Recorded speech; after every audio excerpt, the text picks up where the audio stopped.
بسم اللہ الرحمن الرحیم الحمد للہ وکفی وسلام علی عبادہ الذین اصطفیٰ خصوصاً علی سید الرسل وخاتم الانبیاء وعلی آلہ المجتبیٰ اما بعد فاعوذ باللہ من الشیطان الرجیم بسم اللہ الرحمن الرحیم النبی اولی بالمؤمنین من انفسہم وازواجہ امہاتہم سبحان ربک رب العزت عما یصفون وسلام علی المرسلین والحمد للہ رب العالمین اللہم صلی علی سیدنا محمد وعلی آل سیدنا محمد وبارک وسلم۔ ایک امتی پر، ایک مسلمان پر نبی کریم صلی اللہ علیہ وسلم کا بہت بڑا حق ہے، اور آپ علیہ السلام کا ارشاد ہے کہ انما انا لکم مثل الوالد، میں تمہارے لیے والد کی طرح سے ہوں۔ اور اللہ تعالیٰ قرآن پاک میں فرماتے ہیں وَأَزْوَاجُهُ أُمَّهَاتُهُمْ، نبی کی بیویاں تمہاری مائیں ہیں، ماؤں کی طرح نہیں ہیں، مائیں ہیں۔ تو ایک ہر مسلمان کو ازواج مطہرات کو جاننا، پہچاننا، ان کی عزت، ان کی محبت، ان کا احترام، ان کی تعظیم ہر مسلمان پر فرض ہے۔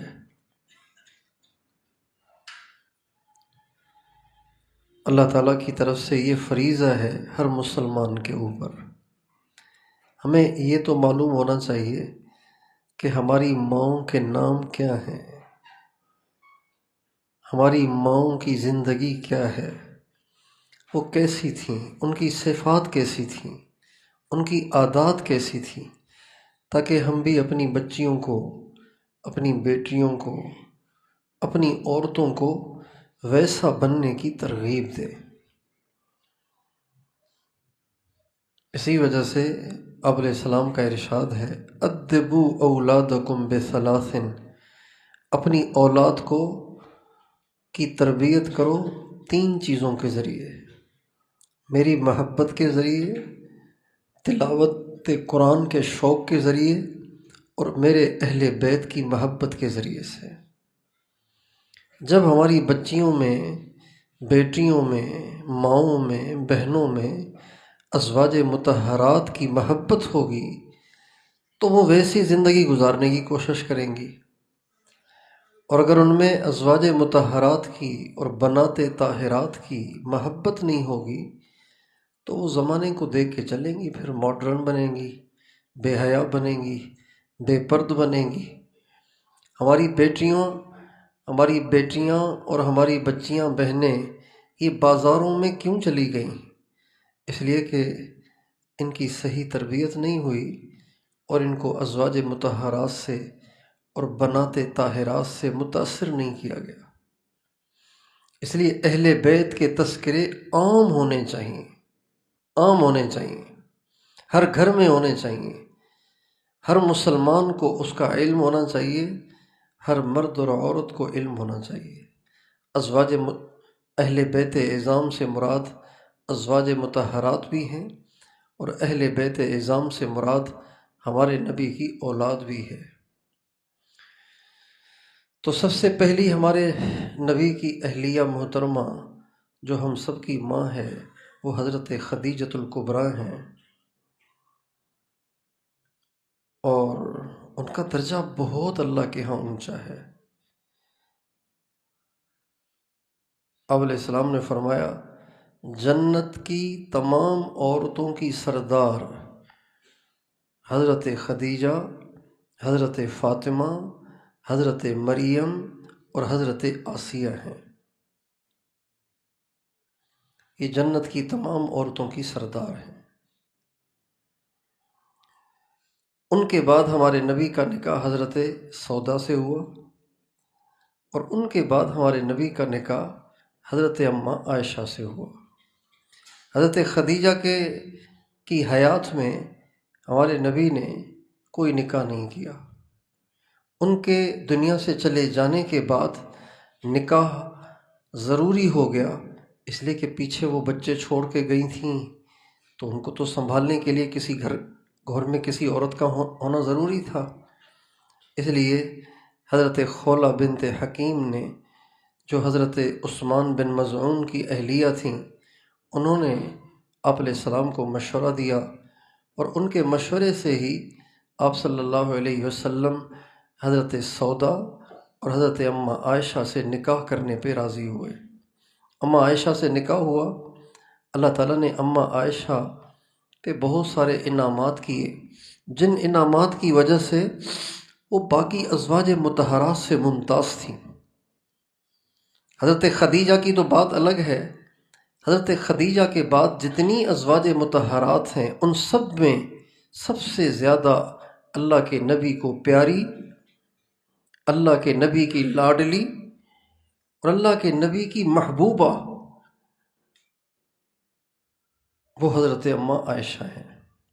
آپ علیہ السلام سے کسی نے پوچھا، ای الناس احب الیک، یا رسول اللہ لوگوں میں سب سے زیادہ آپ کو کن سے پیار ہے؟ فرمایا عائشہ سے۔ کم مردوں میں؟ فرمایا اس کے والد سے۔ تو آپ علیہ السلام کو اماں عائشہ سے بے باک محبت تھی، سب کو پتا تھا کہ عائشہ حضور کو بہت پیاری ہے۔ ایک دفعہ ایک انصاری نے ہمارے نبی کی ضیافت کی کہ رسول اللہ آج آپ کی میرے ہاں دعوت ہے کھانے کی۔ آپ نے فرمایا صرف میری، عائشہ کی نہیں؟ انہوں نے نہیں۔ فرمایا میں نہیں آتا۔ وہ اگلے دن آئے، حضور آپ کی دعوت ہے میرے پاس کھانے کی۔ فرمایا صرف میری، عائشہ کی نہیں؟ کہا نہیں۔ میں نہیں آتا۔ وہ تیسرے دن آئے، یا رسول اللہ آپ کی دعوت ہے میرے ہاں۔ فرمایا صرف میری، عائشہ کی نہیں؟ کہا جی عائشہ کی بھی ہے۔ فرمایا اب آئیں گے۔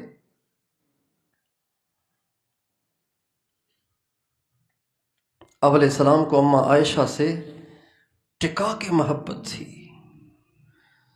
امام ربانی مجدد الف ثانی رحمۃ اللہ علیہ فرماتے ہیں کہ میری عادت یہ تھی کہ میں جب کبھی بھی قرآن کچھ پڑھتا تو میں فوراً نیت کرتا کہ یا اللہ اس کا ثواب میں ہدیہ کرتا ہوں اپنے نبی کو اور حضرت اماں فاطمہ کو اور حضرات حسنین کریمین کو اور فلاں فلاں کو۔ چونکہ حضرت امام ربانی کے جو والد تھے وہ اہل بیت کے بڑے عاشق تھے، حضرت علی کے عاشق، حضرت فاطمہ کے عاشق، حضرت امام حسن حسین کے بڑے عاشق تھے، اور یہ دعا وہ بہت پڑھتے تھے، الہی بحق بنی فاطمہ کہ برقول ایماں کنی خاتمہ، اے اللہ تجھے واسطہ حضرت فاطمہ کی اولاد کا، میرا خاتمہ ایمان پہ کیجیے۔ تو اس کا تو والد کا اثر تھا ان پر بھی۔ تو یہ عادت شریفہ یہ تھی کہ یوں ایصال ثواب کرتے تھے۔ کہتے ہیں ایک دفعہ میں نے مراقبے میں دیکھا کہ میں نے ایصال ثواب کیا، نبی پاک علیہ السلام تک وہ اجر پہنچا بطور ہدیہ کے، آپ کے اہل بیت کے پاس بھی پہنچا، لیکن نبی پاک علیہ السلام نہ کچھ ناراض سے لگ رہے ہیں، ناراض سے لگ رہے ہیں۔ تو میں پریشان ہوا کہ حضور کیوں ناراض ہیں؟ تو آپ علیہ السلام فرمانے لگے، جس نے میرے لیے کچھ بھیجنا ہے وہ عائشہ کے گھر بھیجا کرے، جس نے میرے لیے کچھ بھیجنا ہے وہ عائشہ کے گھر بھیجا کرے۔ تو فرماتے ہیں کہ اس دن کے بعد سے پھر میں نے ایصال ثواب میں حضرت اماں عائشہ کا نام بھی شامل کر دیا۔ تو آپ علیہ السلام کو اماں عائشہ سے بہت محبت تھی۔ جس سے پیار ہوتا ہے اس کی ہر پیاری چیز سے بھی پیار ہو جاتا ہے۔ آپ علیہ السلام کو حضرت ابوبکر صدیق سے بہت محبت تھی، لہٰذا ان کی بیٹی سے بھی بہت محبت تھی، اور اللہ تعالیٰ نے حضرت اماں عائشہ کو ایسی صلاحیتیں دی تھیں، ایسی ذہانت دی تھی، ایسی ذکاوت دی تھی، ایسا حافظہ دیا تھا کہ آپ کے علم کو جتنا انہوں نے کیچ کیا نا اتنا کسی نے بھی کیچ نہیں کیا۔ چنانچہ آپ فرماتے ہیں عائشہ کا علم تمام ازواج مطہرات اور دنیا کی تمام عورتوں سے زیادہ ہے۔ اکیلی عائشہ کا علم ازواج مطہرات سے زیادہ اور دنیا کی تمام عورتوں سے زیادہ ہے۔ اسی وجہ سے علماء میں اکابر سلف میں اس بات میں اختلاف رہا ہے کہ ازواج مطہرات اور بنات طاہرات، ہمارے نبی کی بیویاں 11، بیٹیاں 4، ان میں سب سے افضل کون ہے؟ تو ہم تو اس لائق نہیں ہیں کہ کوئی درجہ بندی کریں، ہم تو ہمیں تو یہ زیب ہی نہیں دیتا۔ لیکن سلف نے اس میں اختلاف کیا ہے، اور جیسے صحابہ کے بارے میں کہ صحابہ میں سب سے افضل کون ہے؟ حضرت ابوبکر صدیق سب سے افضل ہیں، دوسرے نمبر پہ حضرت عمر ہیں، تیسرے نمبر پہ حضرت عثمان ہیں، چوتھے نمبر پہ حضرت علی ہیں۔ تو اسی طرح ان عورتوں میں سب سے افضل کون ہے؟ تو اس میں مختلف علماء نے مختلف باتیں فرمائی ہیں۔ حضرت پیران پیر شیخ عبد القادر جیلانی رحمۃ اللہ علیہ تو عورتوں میں سب سے افضل اماں عائشہ کو کہتے ہیں، اور حضرت امام ربانی مجدد الف ثانی رحمۃ اللہ علیہ فرماتے ہیں لیکن اس فقیر کے نزدیک علم میں سب سے افضل اماں عائشہ ہیں، اور زہد اور تقوی میں سب سے افضل حضرت فاطمہ ہیں۔ اور حضرت علامہ مخدوم محمد ہاشم ٹھٹوی رحمۃ اللہ علیہ جو اس خطہ سندھ کے، جیسے ایک ہند تھا ایک سندھ تھا، بر صغیر 2 حصوں میں منقسم تھا، ایک ہند ایک سندھ، یہ پاکستان سارا سندھ تھا، پشاور تک یہ سارا سندھ تھا۔ تو جو خطہ سندھ تھا اس کے سب سے بڑے محدث علامہ مخدوم محمد ہاشم رحمۃ اللہ علیہ، ٹھٹھا میں ان کی قبر ہے۔ ہند میں حضرت شاہ ولی اللہ تھے اور سندھ میں حضرت مخدوم محمد ہاشم ٹھٹوی رحمۃ اللہ علیہ تھے۔ یہ دونوں ایک ہی زمانے کے، ایک ہی پائے کے، ایک ہی درجے کے بڑے محدث گزرے ہیں۔ یہاں ان کا اثر تھا، وہاں ان کا اثر تھا۔ علامہ مخدوم محمد ہاشم ٹھٹوی رحمۃ اللہ علیہ مختلف دلائل کو ذکر کرنے کے بعد یہ فیصلہ دیتے ہیں کہ میرے نزدیک سب سے افضل حضرت بی بی فاطمہ ہیں، اور ان کے بعد حضرت بی بی خدیجہ ہیں، اور ان کے بعد حضرت بی بی عائشہ ہیں، باقی ازواج مطہرات اور بنات طاہرات کا درجہ ان کے بعد ہے۔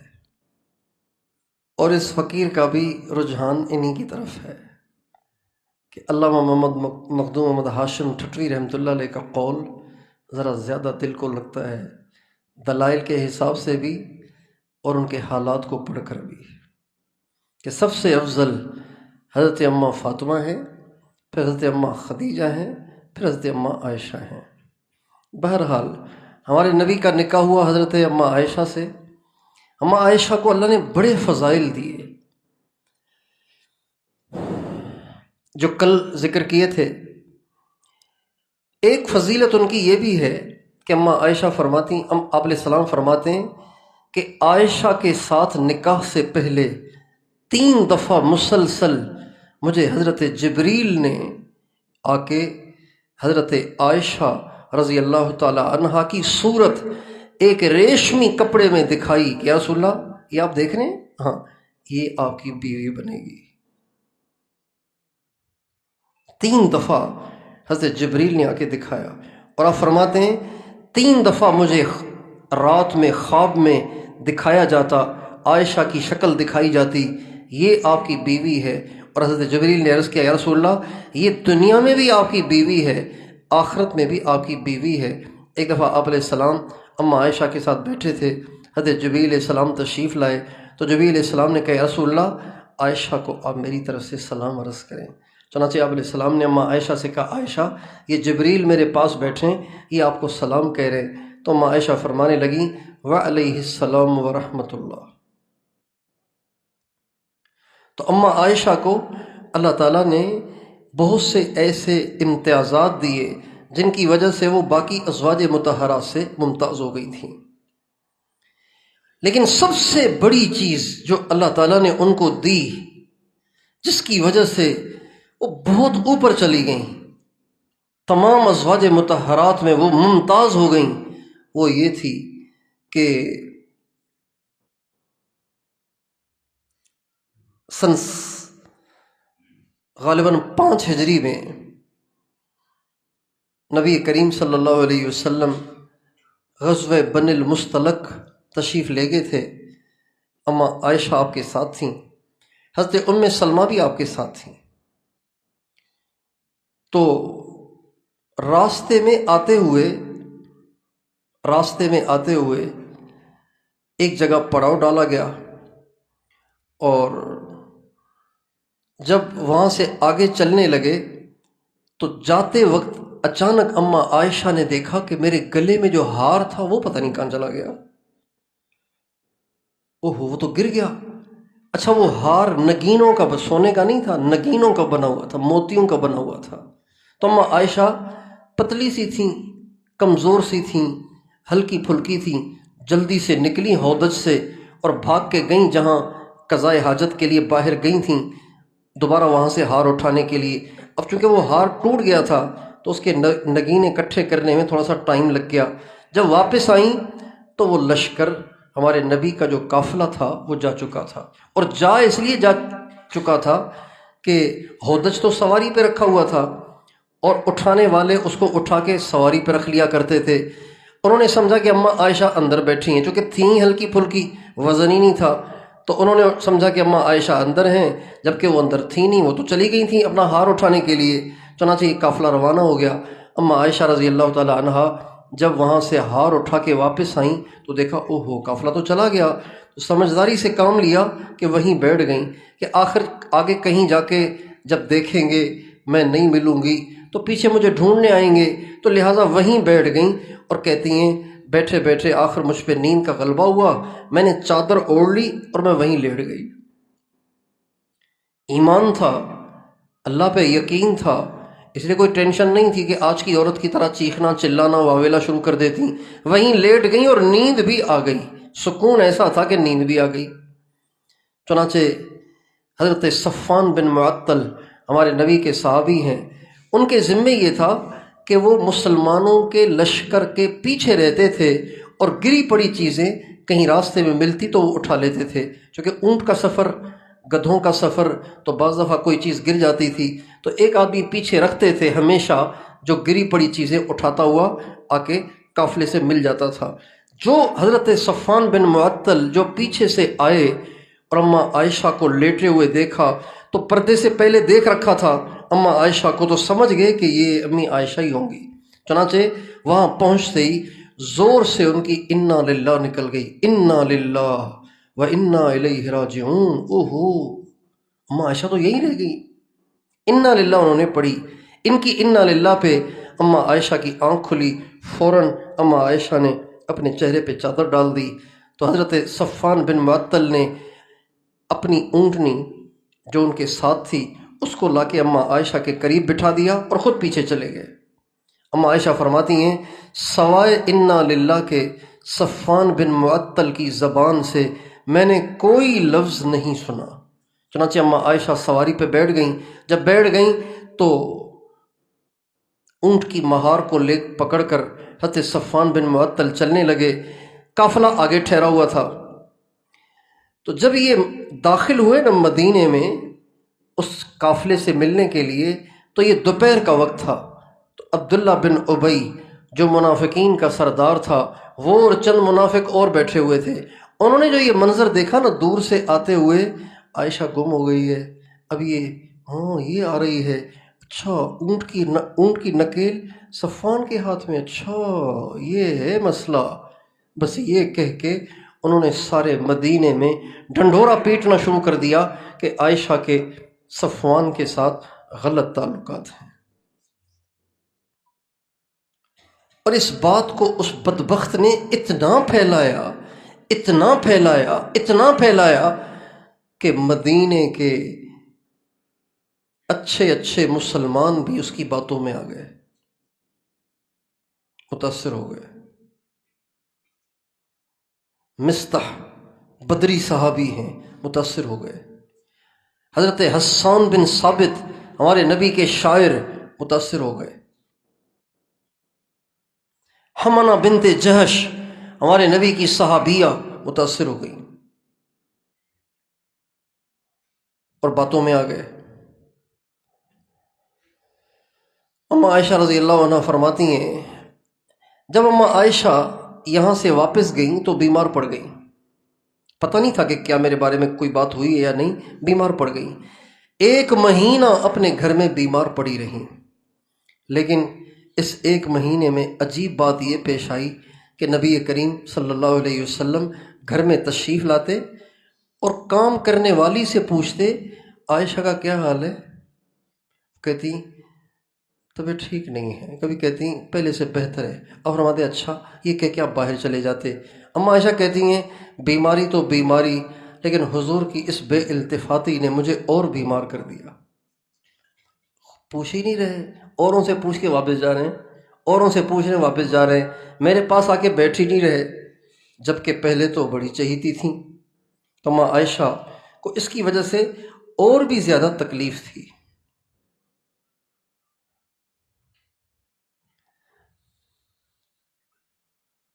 چنانچہ ایک دفعہ قضائے حاجت کے لیے باہر گئیں تو مستح گھر میں کام کاج کرتی تھیں، وہ ان کے ساتھ تھیں۔ تو چلتے چلتے مستح کو لگی ٹھوکر۔ تو جب آدمی گرنے لگتا ہے تو اس وقت کبھی شیطان پہ لعنت بھیجتا ہے، کبھی بسم اللہ پڑھتا ہے، کبھی کچھ، ہر ایک کی اپنی اپنی زبان پہ کچھ آ جاتا ہے۔ تو مستح کو جب ٹھوکر لگی اور گرنے لگیں تو کہنے لگیں ناس ہو جائے تیرا مستح، اپنے بیٹے کے بارے میں، ناس ہو جائے تیرا، تعس مستح، ہلاک ہو جائے مستح۔ تو اماں عائشہ نے انہیں جھڑکا، کیا کہہ رہی ہو یہ؟ بدری صحابی کو تم کوس رہی ہو، جو کہ تیرا بیٹا بھی ہے اور ہے بھی بدری، خواہ اس کو کوس رہی ہو۔ تو مستح کہنے لگی ارے بھولی بھالی عائشہ، تجھے پتہ بھی ہے تیرے بارے میں کیا باتیں چل رہی ہیں؟ کہا نہیں، کہا تمہارے بارے میں تو یہ باتیں چل رہی ہیں، اور اس میں مستح بھی ہے، ان باتیں کرنے والوں میں مستح بھی آ گیا ہے۔ اماں عائشہ فرماتی ہیں میں تو قضائے حاجت کے لیے جا رہی تھی، لیکن یہ خبر سن کے میں قضائے حاجت کے لیے نہیں گئی، میں دوبارہ گھر واپس لوٹ آئی، اور میں اتنا روئی اتنا روئی اتنا روئی کہ رو رو کے میرا برا حال ہو گیا۔ اور اللہ کے نبی جب گھر تشریف لائے تو میں نے آپ علیہ السلام سے کہا حضور میں نے اپنے امی ابو کے گھر جانا ہے۔ تو آپ علیہ السلام کی عادت شریفہ یہ تھی کہ آپ ہمیشہ مجھے فرمایا کرتے تھے کیا کرو گی جا کے، یہی رہو نا، لیکن اس دن آپ نے فرمایا ٹھیک ہے چلی جاؤ۔ آپ نے مجھے منع بھی نہیں کیا۔ ایک اور مجھے دھچکا لگا، صدمے میں اضافہ ہوا، میں گھر واپس آئی اور آ کے اپنی امی سے لپٹ کے بہت روئی۔ امی کو بھی پتہ چل گیا کہ اس کو پتہ چل گیا ہے، تو فرماتی ہیں اس وقت حضرت ابوبکر صدیق گھر کی چھت پہ بیٹھے قرآن پڑھ رہے تھے، میرے رونے کی آواز سن کے نیچے آ گئے اور اپنی بیوی سے پوچھا کیا ہوا ہے؟ کہا اس کو اصل میں پتہ چل گیا ہے اس بات کا، اس لیے یہ رو رہی ہے۔ اماں عائشہ فرماتی ہیں مجھ پہ اتنا صدمہ تھا کہ مجھ پہ کپ کپی طاری ہو گئی اور گھر کے سارے کپڑے میرے اوپر ڈال دیے گئے میری سردی کو روکنے کے لیے۔ عائشہ فرماتی ہیں 3 دن گزر گئے، نہ میں نے کچھ کھایا نہ پیا، نہ میں پیشاب کے لیے گئی اس صدمے کی وجہ سے۔ اور اماں عائشہ یہ بھی فرماتی ہیں جب مستح نے مجھے یہ خبر سنائی تو میرا دل کیا کہ کسی کنویں میں چھلانگ مار دوں۔ 3 دن تک میں روتی رہی۔ اسی دوران نبی کریم صلی اللہ علیہ وسلم نے حضرت اسامہ اور حضرت علی کو بلایا اور آپ نے فرمایا سارے مدینے میں یہ باتیں چل رہی ہیں، میں بہت پریشان ہوں، تمہارا کیا خیال ہے؟ عائشہ کیسی ہے؟ حضرت اسامہ نے کہا یا رسول اللہ، اگر آپ ہم سے پوچھتے ہیں تو ہم نے تو ان میں خیر کے سوا کچھ نہیں دیکھا۔ آپ نے حضرت علی کو بلایا، چونکہ یہ گھر کے لوگ تھے دونوں۔ حضرت اسامہ تو ہمارے نبی کے ہاتھوں کے پلے ہوئے تھے، ان کے والد کو حضور نے اپنا بیٹا بنایا تھا، حضرت علی کو بھی بچپن سے آپ نے پالا تھا۔ تو آپ نے فرمایا علی تمہارا کیا خیال ہے؟ ان کا یا رسول اللہ، اصل میں یہ تو گھر کی خادمہ بتائے گی زیادہ صحیح، جو گھر میں کام کاج کرتے، کہ ہم تو مرد ہیں باہر رہتے ہیں، تو حضرت بریرہ گھر کی کام کاج کرنے والی ہیں، وہ بتائیں گی صحیح کہ کیا بات ہے۔ اب ہم تو کچھ نہیں کہہ سکتے، باقی یہ ہے کہ آپ پریشان نہ ہوں۔ پہلی بات تو یہ ہے کہ آپ کے لیے عورتوں کی کوئی کمی نہیں ہے، ایک بات۔ دوسری بات یہ ہے کہ اللہ تعالیٰ آپ کی اس پریشانی کو ضرور وحی کے ذریعے سے دور کر کے اس مسئلے کا کوئی حل نکالیں گے۔ اس کے بعد آپ علیہ السلام ممبر پہ تشریف لائے، صحابہ کو جمع فرمایا اور آپ نے فرمایا لوگوں، تمہیں میں سے کچھ لوگ مجھے میرے اہل خانہ کے بارے میں بہت اذیت دے رہے ہیں، تم میں سے کون ہے جو میری اس بارے میں مدد کرے؟ جب یہ فرمایا نا تو سعد بن معاذ کھڑے ہو گئے، کہنے لگے یا رسول اللہ ہم آپ کی مدد کریں گے، اور ہمیں پتہ ہے کہ آپ کو اذیت دینے والا کون ہے۔ اگر وہ قبیلے اوس میں سے ہے، سعد بن معاذ کا قبیلہ اوس تھا، اگر وہ اوس میں سے ہے تو اشارہ کر دیجئے، ہم اس کی گردن آپ کے سامنے اڑا دیں گے، اور اگر وہ خزرج میں سے ہے تو ہم پھر بھی اسے نہیں چھوڑیں گے، ہم اس کو بھی جا کے قتل کر کے آئیں گے۔ جب حضرت سعد بن معاذ نے یہ بیان دیا تو حضرت سعد بن عبادہ کھڑے ہوئے اور کہنے لگے تم جھوٹ بول رہے ہو، تمہیں پتہ ہے کہ وہ اوس کا ہے، اس لیے اتنی بڑی باتیں کر رہے ہو۔ یہ خزرج کے تھے حضرت سعد بن عبادہ۔ تو ان کا جواب دینے کے لیے حضرت اسید بن حضیر کھڑے ہو گئے، کہنے لگے تم جھوٹ بولتے ہو، جس نے اللہ کے نبی کو اذیت دی وہ کسی بھی قبیلے کا ہو، ہم اسے جان سے مار دیں گے۔ جب یہ ہوا تو ادھر اوس سے جواب، ادھر خزرج سے جواب، ادھر اوس سے ادھر خزرج سے، تو قریب تھا کہ فتنہ کھڑا ہو جاتا۔ آوازیں اونچی ہو گئیں، نبی پاک علیہ السلام ممبر سے اترے اور آپ نے سب کو چیخ چیخ کے خاموش کرایا، اور غمگین ہو کر آپ ممبر سے واپس تشریف لے آئے۔ پھر آپ حضرت ابوبکر صدیق کے گھر گئے۔ اماں عائشہ فرماتی ہیں میرے والد کے گھر میں اللہ کے نبی تشریف لائے، اور 1 مہینے کے بعد آج پہلی مرتبہ آ کے میرے پاس بیٹھے، ورنہ 1 مہینے سے آپ میرے پاس بھی نہیں بیٹھ رہے تھے، میرا حال بھی نہیں پوچھ رہے تھے، اوروں سے پوچھتے تھے کہ عائشہ کا کیا حال ہے، آج آ کے میرے پاس بیٹھے اور مجھ سے پوچھا اور مجھ سے فرمایا عائشہ اگر تو پاک ہے تو اللہ ضرور تیری برات کرے گا، اور اگر تجھ سے غلطی ہو گئی ہے تو توبہ کر لے۔ کیا بات ہے، اگر تجھ سے غلطی ہو گئی ہے تو توبہ کر لے، یعنی حضور بھی یہ جو مدینے میں ڈھنڈورا پیٹا گیا تھا اس سے کچھ متاثر تھے کہ اگر تجھ سے غلطی ہو گئی ہے تو توبہ کر۔ جب کوئی بندہ بندی گناہ کر کے توبہ کر لیتے ہیں اللہ تعالیٰ ان کو معاف کر دیتے ہیں۔ اماں عائشہ فرماتی ہیں جب اللہ کے نبی نے یہ فرمایا تو میں نے جو اب تک اتنے دنوں سے زار و قطار رو رہی تھی اور رو رو کے بے حال ہو گئی تھی، اللہ کے نبی کی اس بات کو سن کے میرے آنسو خشک ہو گئے،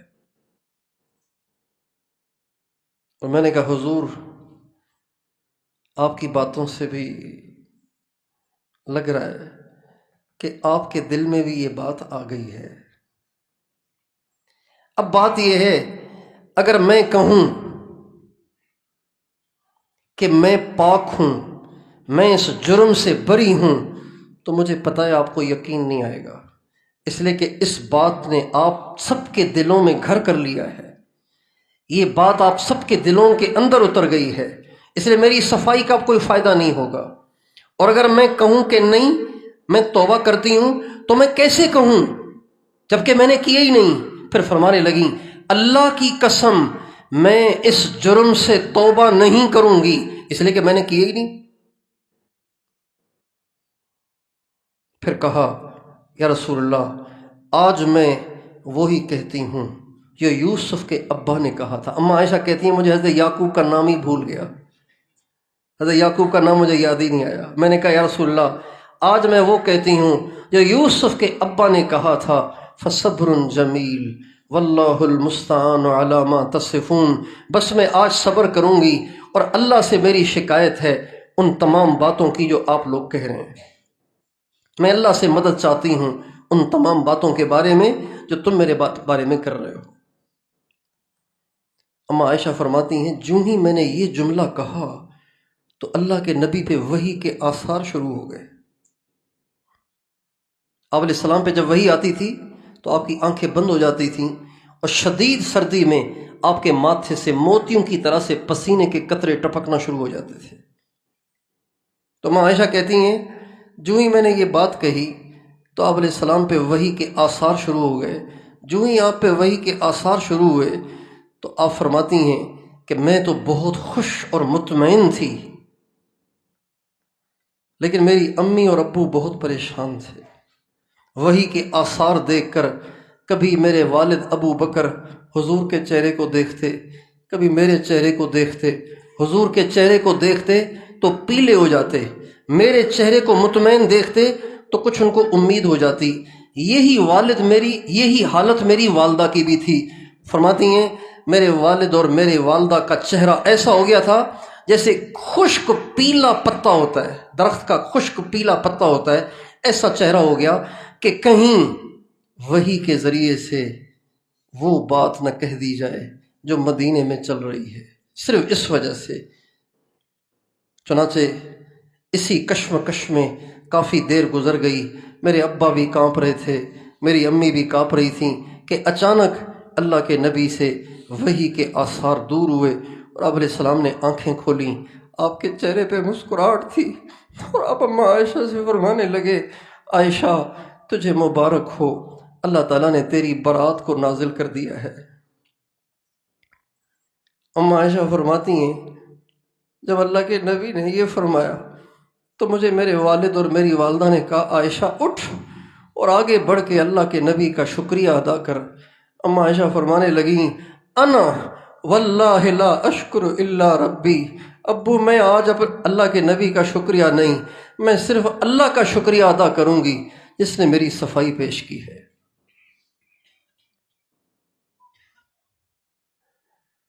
پھر اما عائشہ فرماتی ہیں مجھے یہ یقین تو تھا کہ میری صفائی ہوگی، میری برات اللہ تعالیٰ کی طرف سے ہوگی، لیکن میرا گمان یہ تھا کہ اللہ کے نبی کو خواب میں کچھ بتا دیا جائے گا۔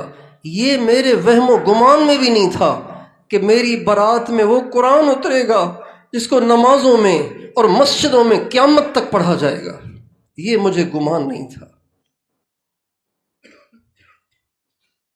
چنانچہ اللہ تعالیٰ نے امی عائشہ کی برات میں 2 صفحے قرآن کے نازل کیے، 1.5 رکوع اما عائشہ کی برات میں نازل کیا، اور اس پورے 1.5 رکوع میں اللہ اتنے غیظ و غضب میں ہیں، اتنے غصے میں ہیں، اتنے جاہ و جلال میں ہیں کہ پورے قرآن کو اٹھا لیجئے، پورے قرآن میں کہیں اللہ اتنے غصے نظر نہیں آتے،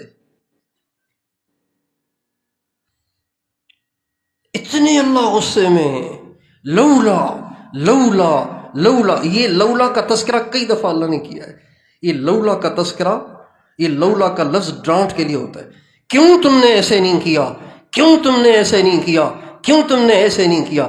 اس کا اللہ نے 1.5 رکوع میں تکرار کر کر کے دنیا کے تمام مسلمانوں کو خبردار کیا، اور ان لوگوں کو خبردار کیا جن کی زبانیں اما عائشہ کے بارے میں گندی ہوئی تھیں۔ چنانچہ ان سب لوگوں کو کوڑے مارے گئے، ان صحابہ کو بھی کوڑے مارے گئے جن صحابہ نے امی عائشہ کے بارے میں زبان کھول لی تھی، غلطی ہو گئی تھی ان سے، وہ متاثر ہو گئے تھے۔ الطیبات للطیبین والطیبون للطیبات، یہ یہ آیت بھی اسی ضمن میں اتری تھی، جس میں اللہ تعالیٰ اپنے نبی سے فرماتے ہیں یہ کیسے ہو سکتا تھا کہ کوئی گندی عورت آپ کے نکاح میں آئے؟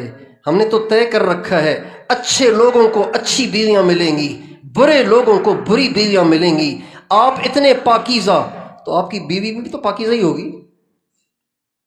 تو یہ کیسے گمان چلا گیا اس طرف؟ الطیبات للطیبین والطیبون للطیبات ان الذین جاؤوا بالافک عصبۃ منکم لا تحسبوه شرا لکم بل هو خیر لکم لکل امرئ منهم ما اکتسب من الاثم والذی تولی کبرہ لہ عذاب علیم۔ اللہ تعالیٰ فرماتے ہیں وہ لوگ جو اس جھوٹ کو گھڑ کر لائے، منظر عام پر لائے اور لوگوں میں اس کو پھیلایا، یہ کوئی پرائے نہیں، تمہیں میں سے ہیں۔ اور اے مسلمانوں اور اے نبی کے گھر والوں، تم اس کو اپنے لیے برا نہ جانو، یہ تمہارے لیے اچھا ہوا، اس سے تمہاری عزت میں اللہ نے اور اضافہ کر دیا۔ اگر اماں عائشہ پہ یہ الزام نہ لگتا تو اماں عائشہ کی براءت اور ان کی عزت اور ان کی عظمت پر قرآن کی آیتیں تو نہ اترتی نا۔ اب تو مہر لگ گئی کہ اماں عائشہ بہت عظیم الشان ہے۔ یہ وہ طر امتیاز ہے جو اللہ تعالیٰ نے اماں عائشہ کو دیا۔ یوسف علیہ السلام پہ بھی تہمت لگی تھی، یوسف علیہ السلام پہ بھی تہمت لگی تھی، لیکن یوسف علیہ السلام پہ جب تہمت لگی تو یوسف علیہ السلام کی برات کو ایک دودھ پیتے بچے نے بیان کیا، لیکن ہمارے نبی کی اہلیہ سارے مسلمانوں کی ماں پہ جب تہمت لگی تو کسی دودھ پیتے بچے نے نہیں، خود عرش والے رب نے اس کی صفائی بیان کی۔ یوسف علیہ السلام کے وکیل صفائی وہ دودھ پیتے بچے تھے، اور اماں عائشہ کا وکیل صفائی خود رب العالمین ہے۔ اماں عائشہ کا انتقال سن 58 ہجری میں ہوا، 66 سال کی عمر میں، اور فرمایا کہ جب میرا انتقال ہو جائے تو پھر مجھے تم زیادہ نہ رکھو، راتوں رات ہی دفن کر دینا۔ چنانچہ راتوں رات ہی ان کو عام قبرستان میں باقی ازواج مطہرات کے ساتھ دفن کیا گیا۔ ان سے پہلے کئی ساری ازواج مطہرات کا انتقال ہو چکا تھا۔ اور اماں عائشہ کے نکاح کے بعد ہمارے نبی کا نکاح حضرت حفصہ سے ہوا۔ یہ حضرت عمر رضی اللہ تعالیٰ عنہ کی بیٹی ہیں۔ ان کا نکاح پہلے حضرت خنیس بن حذافہ سے تھا۔ حضرت خنیس بن حذافہ بدر میں شہید ہو گئے، بدر میں زخمی ہوئے، راستے میں شہید ہو گئے، راستے میں انتقال ہو گیا زخم کی وجہ سے۔ اب بیٹی کی عمر تھی 18 سال۔ 18 سال کی بیٹی بیوہ ہو جائے تو باپ کا کیا حال ہوگا؟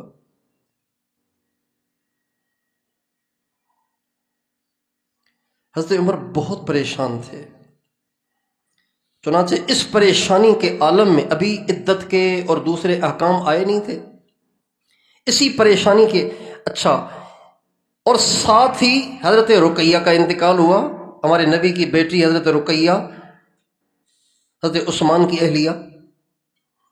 تو حضرت عمر رضی اللہ عنہ نے جو دیکھا کہ عثمان کی بیوی فوت ہو گئی، میری بیٹی کے خاوند فوت ہو گئے، تو ان دونوں کا آپس میں جوڑ بن جائے گا۔ چنانچہ حضرت عمر اتنے پریشان تھے کہ خود چل کے حضرت عثمان کے پاس گئے، عثمان آپ کی بھی اہلیہ کا انتقال ہو گیا ہے، میری بیٹی بھی 18 سال میں بیوہ ہو گئی ہے، تو آپ میری بیٹی سے نکاح کر لیں گے؟ حضرت عثمان نے کہا ابھی فی الحال میرا نکاح کا پروگرام نہیں ہے۔ تو اب حضرت عمر کو خیال آیا کہ ابو بکر سے بات کر لوں۔ عرب کے ہاں عمروں کا اتنا لحاظ نہیں رکھا جاتا تھا۔ اب حضرت ابو بکر صدیق تو حضور کی عمر کے قریب کے ہیں، اور حضور حضرت عمر سے بہت بڑے تھے عمر میں۔ حضرت عمر نے خود ہی بیٹی پیش کر دی حضرت ابو بکر صدیق کو۔ حضرت ابو بکر صدیق نے کوئی جواب ہی نہیں دیا، خاموش رہے، چپ۔ حضرت عمر کو بڑا دکھ ہوا، یار میری بیٹی 18 سال میں بیوہ ہو گئی، خود پیش کر رہا ہوں، بول ہی نہیں رہے، خام خواہ بے نہ ہی کر دو، بول ہی نہیں رہے۔ حضور کے پاس شکایت لے کے آئے، آپ علیہ السلام سے حضرت عمر کا دکھ دیکھا نہیں گیا، تو آپ نے فرمایا عمر، اللہ تعالیٰ حفصہ کو عثمان سے اچھا شوہر دے گا، اور عثمان کو حفصہ سے افضل بیوی عطا فرمائے گا۔ عثمان کی بیوی فوت ہو گئی ہے، اللہ اس کو تمہاری بیٹی سے افضل عورت دے گا، اور تمہیں خواہش ہے کہ عثمان تمہاری بیٹی سے شادی کریں تو اللہ تعالیٰ تمہاری بیٹی کو عثمان سے افضل شوہر عطا فرمائے گا۔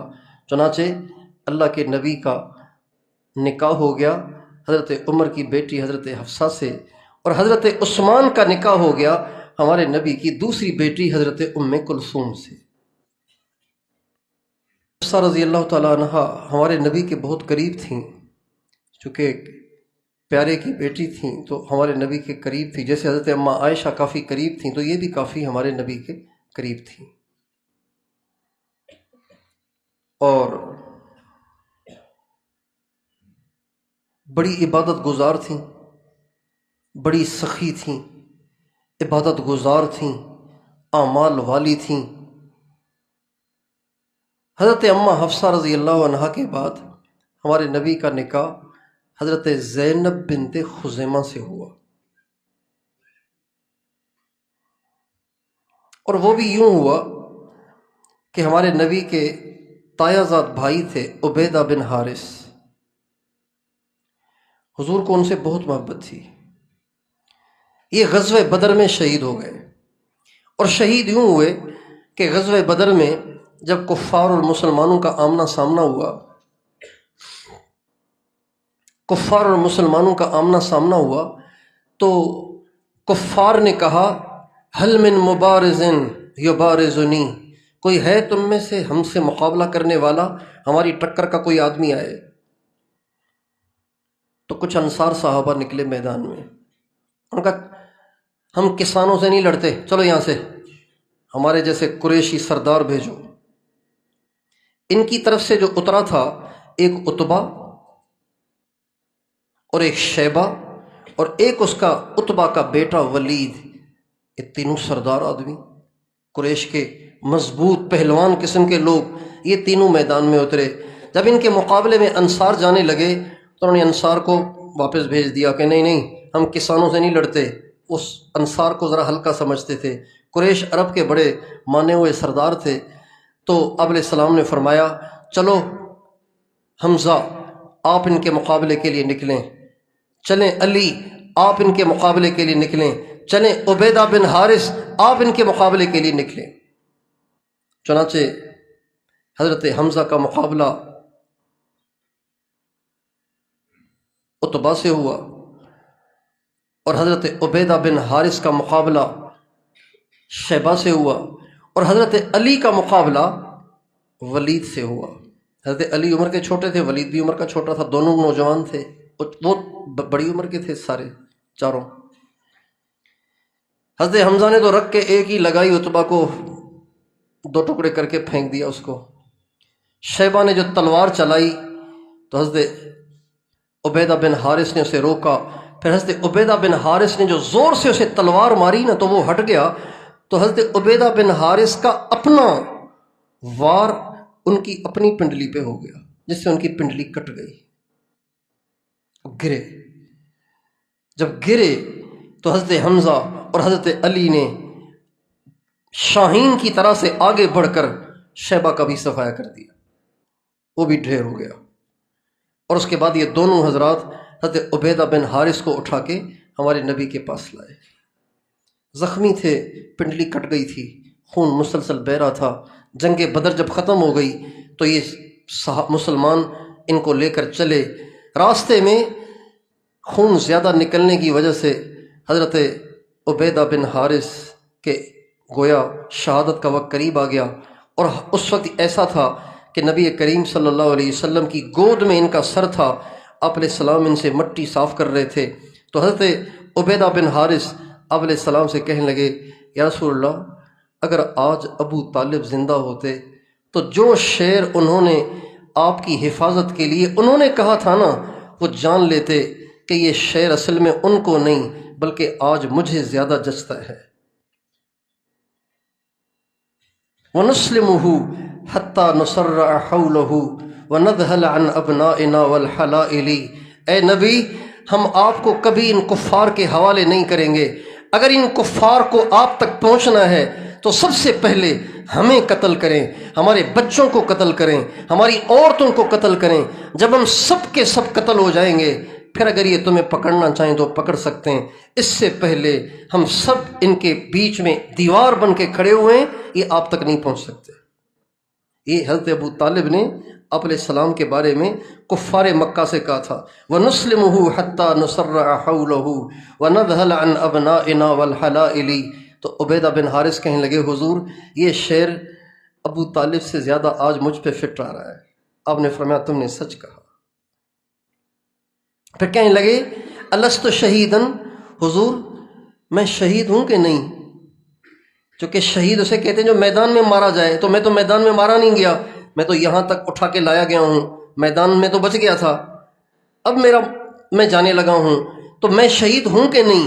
اور فرمایا بلا انا الشاہد علی، کیوں نہیں، میں اس بات کا گواہ ہوں کہ تو شہید ہے۔ چنانچہ اس کے بعد عبیدہ بن حارث کا انتقال ہوا اور وہیں ان کو دفن کیا گیا۔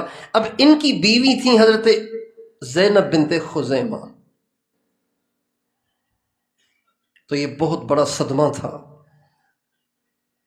ہمارے نبی کے لیے کہ ہمارے نبی کے تایا ذات پیارے بھائی کی حضور کو بچاتے بچاتے جان گئی، تو ہمارے نبی کو بڑا صدمہ تھا، اور ان کی بیوی بیوہ ہو گئیں۔ تو ہمارے نبی نے ان کی تسلی کے لیے ان کو اپنے نکاح میں لے لیا، تو حضرت زینب بنت خزیمہ سے بھی آپ کا نکاح ہوا حضرت حفصہ کے بعد۔ مگر حضرت زینب بنت خزیمہ کی عمر زیادہ نہیں ہوئی، 8 مہینے حضور کے نکاح میں رہیں اور پھر فوت ہو گئیں۔ جنت البقیع میں ہمارے نبی کی ازواج مطہرات میں سے سب سے پہلے دفن ہونے والی حضرت زینب بنت خزیمہ ہیں۔ سخی اتنی تھیں کہ ان کا لقب تھا ام المساکین، مسکینوں کی ماں، اتنی سخی تھیں، عبادت گزار بھی بہت تھیں، سخی بھی بہت تھیں، لیکن 8 مہینے ہمارے نبی کے نکاح میں رہ کر ان کا انتقال ہو گیا۔ اور ان کے بعد ہمارے نبی کا نکاح حضرت ام سلمہ رضی اللہ تعالیٰ عنہ سے ہوا۔ حضرت ام سلمہ رضی اللہ تعالیٰ عنہ عبداللہ بن عبد الاسد ابتدائی مسلمانوں، تیسرے چوتھے مسلمان ہیں، یہ تیسرے چوتھے یا 5ویں مسلمان ہیں، ان کی بیوی تھیں۔ اور یہ عبداللہ بن عبد الاسد یہ ہمارے نبی کے پھوپھی زاد بھائی تھے، نہیں ان کے پھوپھی زاد بھائی تھے، اور ہمارے نبی کے بھی قریبی رشتہ دار تھے۔ ان سے نکاح ہوا، ابتدائی مسلمان تھے، ایک بیٹا اللہ نے دیا، اس کا نام سلمہ رکھا، سلمہ، اسی وجہ سے ان کو ام سلمہ، ان کو ابو سلمہ کہا جاتا تھا۔ اور جب مسلمانوں کو بہت زیادہ ستایا گیا اور مسلمان مکے کو چھوڑ کے حبشہ ہجرت کر کے چلے گئے، تو یہ بھی اس میں شامل تھیں، یہ بھی ہجرت کر کے اپنے خاوند کے ساتھ وہاں چلی گئی تھیں۔ پھر ہجرت کر کے واپس آئیں اور مکے میں رہیں، پھر مدینے کی طرف ہجرت کی۔ حضرت ابو سلمہ نے غزوہ بدر میں بھی شرکت کی، غزوہ احد میں بھی شرکت کی۔ غزوہ احد میں ان کو زخم آیا تھا، جو زخم ان کا ٹھیک نہیں ہو سکا، اگرچہ غزوہ احد کے بعد ایک اور لشکر میں بھی ہمارے نبی نے ان کو بھیجا تھا، لیکن وہاں سے واپسی میں ان کا وہ دوبارہ پرانا زخم ہرا ہو گیا اور اسی سے ان کا انتقال ہوا۔ اور ان کی آپس میں بہت محبت تھی، انتہا درجے کی محبت تھی۔ حضرت ام سلمہ کو اللہ نے جہاں عقل اور ذکاوت اور فہم عطا فرمائی تھی، وہیں اللہ نے ان کو حسن و جمال بھی بہت دیا تھا۔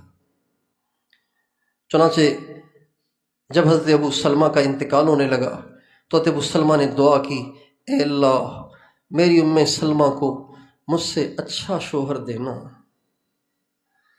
جو اسے تکلیف بھی نہ دے اور جو اسے تنگ بھی نہ کرے، ایسا شوہر دینا۔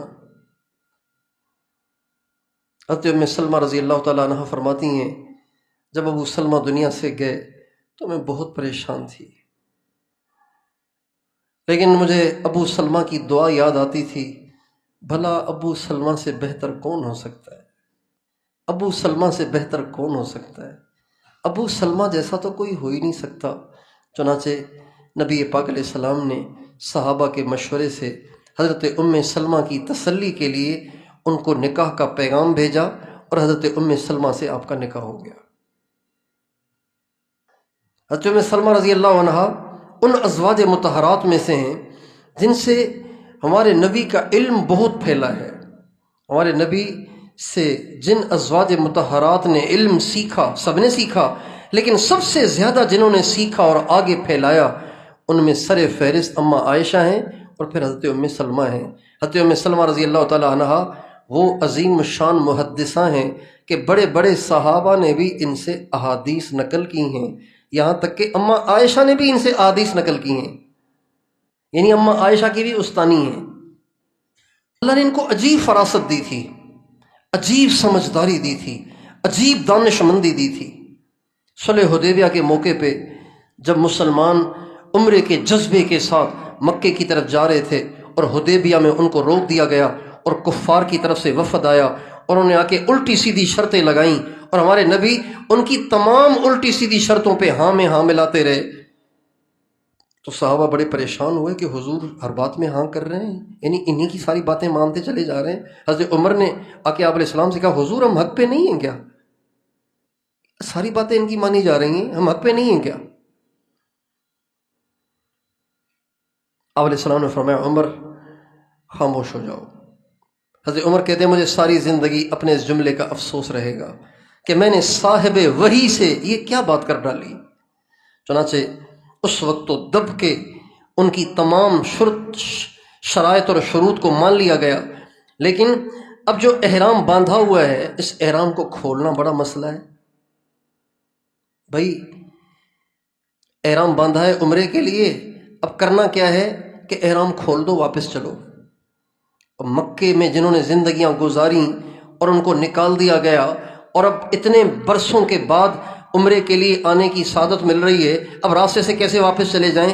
آپ علیہ السلام نے جب پیغام بھیجا کہ بھئی تمام صحابہ اپنے احرام کھول دو، ہم عمرے پہ اب نہیں جائیں گے، تو کسی نے بھی احرام نہیں کھولا۔ آپ بڑے پریشان ہوئے، خیمے میں تشریف لائے، حضرت ام سلمہ رضی اللہ عنہ سے پوچھا، حضرت ام سلمہ نے پوچھا یا رسول اللہ آپ اتنے پریشان ہیں؟ فرمایا میں نے پیغام بھیجا ہے احرام کھول لو، کوئی کھول ہی نہیں رہا۔ کہ رسول اللہ ایک کام کریں آپ۔ کہ کیا؟ فرمایا آپ خیمے سے باہر بیٹھ کے اپنے سر پہ اس طرح پھروائیں، آپ اپنا سر منڈوائیں، بال کٹوائیں، جب آپ کو صحابہ احرام کھولتا دیکھیں گے نا میرا دل کہتا ہے پھر رہ نہیں سکیں گے۔ چنانچہ حضرت ام سلمہ رضی اللہ عنہ کی اس دانش مندانہ رائے پہ ہمارے نبی نے عمل کیا۔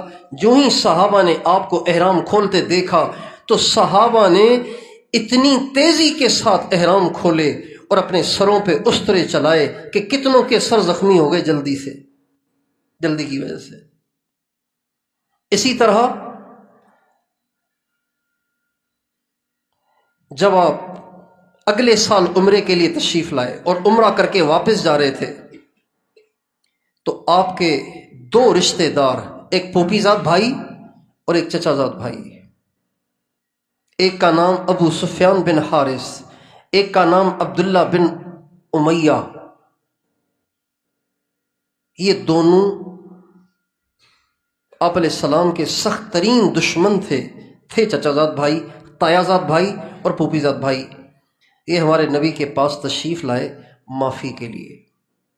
آپ علیہ السلام خیمے کے اندر تھے، آپ کو بتایا گیا کہ عبداللہ بن امیہ، ابی امیہ اور ابو سفیان بن حارث آپ کے ہاتھ پہ بیعت کرنے آئے ہیں اور توبہ طائب ہونے آئے ہیں اور اسلام قبول کرنے آئے ہیں۔ آپ علیہ السلام باوجود اس کے کہ رحمت للعالمین تھے، لیکن ان کے دکھ اتنے زیادہ تھے، آپ علیہ السلام کو اتنے دکھ دیے تھے انہوں نے کہ آپ علیہ السلام نے فرمایا ان دونوں سے کہو تم واپس چلے جاؤ، مجھے تمہارے اسلام کی ضرورت نہیں ہے۔ عبیدہ بن حارث کی جس بات نے ہمارے نبی کا دل بہت دکھایا تھا وہ یہ تھی کہ ایک دفعہ قریش مکہ نے ہمارے نبی کے سامنے کئی ساری صورتیں رکھیں، یوں کر لو، یوں کر لو، یوں کر لو، یوں کر لو، یوں کر لو، یوں کر لو۔ ہمارے نبی نے فرمایا کہ بھئی میں نے تو دعوت نہیں چھوڑنی، میں نے تو دعوت دینی ہے، مجھے ان میں سے کوئی صورت منظور نہیں ہے۔ جب آپ نے ان کے سارے آپشن ٹھکرا دیے تو عبیدہ بن حارث کو غصہ آیا، کہنے لگا محمد اتنی باتیں تیری قوم نے تیرے سامنے رکھیں، تو نے ایک بات کو بھی تسلیم نہ کیا، اب اگر تو آسمان پہ بھی چڑھ جائے اور وہاں سے ایک پرچہ اتار کے لے آئے کہ یہ اللہ نے پرچہ بھیجا ہے اور اس میں تمہیں مجھے نبی ماننے کا حکم ہے، میں پھر بھی تجھے نبی نہیں مانوں گا، یعنی اب میں تجھے کبھی نبی نہیں مانوں گا۔ یہ سب کے سامنے ہمارے نبی کو بڑے سخت لہجے میں اس نے کہا۔ حضور نے فرمایا اس بات نے میرے دل کو بڑا دکھ پہنچایا ہے۔ اور عبداللہ بن ابی امیہ وہ تھا جو ہمارے نبی کے خلاف شعر و شاعری کرتا تھا، مجمع میں کھڑے ہو کے ہمارے نبی کے خلاف شعر و شاعری کر کے لوگوں کو حضور کے خلاف بھڑکاتا تھا۔ آپ نے فرمایا ان دونوں سے کہو کہ مجھے تمہارے اسلام کی ضرورت نہیں ہے۔ جب آپ نے یوں فرمایا تو حضرت ام سلمہ رضی اللہ عنہا نے کہا حضور آپ بھی یوں کریں گے تو پھر یہ کہاں جائیں گے؟ ایک آپ کا چچا زاد بھائی، تایا زاد بھائی ہے، ایک آپ کا پھوپھی زاد بھائی ہے، تو ایسے تو نہ کریں گے۔ جب آپ نے یہ پیغام بھیجا نا تو ان میں سے ایک نے کہا میں نے تو اب خودکشی کرنی ہے، دوسرے نے کہا میں اپنے بچے لے کے صحرا میں نکل جاؤں گا، نہ کھائیں گے نہ پیئیں گے، بھوک سے پیاس سے مر جائیں گے۔ اگر آپ قبول نہیں کرتے ہیں تو بس ٹھیک ہے، پھر ایسے ٹھیک ہے۔ حضرت ام سلمہ رضی اللہ عنہا نے ہمارے نبی کو سفارش کی، منت کی۔ ہمارے نبی نے حضرت ام سلمہ رضی اللہ عنہا کی بات کو قبول کیا اور ان دونوں کے اسلام کو قبول کیا۔ اور غزوہ حنین کے موقع پر عجیب بات یہ ہے کہ غزوہ حنین کے موقع پہ جب سب تتر بتر ہو گئے تو ہمارے نبی کی سواری کی لگام جس صحابی کے ہاتھ میں تھی اور وہ سارے تیروں تلواروں اور نیزوں کے سامنے ڈٹے ہوئے تھے، وہ ابو سفیان بن حارث تھے۔ یہ تھے ہمارے نبی، اکیلے رہ گئے تھے، یہ حضور کے ساتھ ڈٹے رہے۔ یہ حضرت ام سلمہ کا کارنامہ ہے۔ اور ہمارے نبی نے جو حج کیا، حجۃ الوداع، جب آپ عرفات میں تشریف لائے تو صحابہ میں یہ بحث چھڑ گئی کہ اللہ کے نبی کو روزہ ہے یا نہیں ہے۔ تو بعض صحابہ کہنے لگے حضور کو روزہ ہے، صبح سے کچھ کھایا ہی نہیں، اب دیکھو ظہر کا ٹائم ہو رہا ہے، اس کا مطلب ہے روزہ ہے۔ بعضوں نے کہا نہیں روزہ نہیں، روزہ رکھتے تو ہمیں بھی کہتے۔ یہ بحث چھڑ گئی۔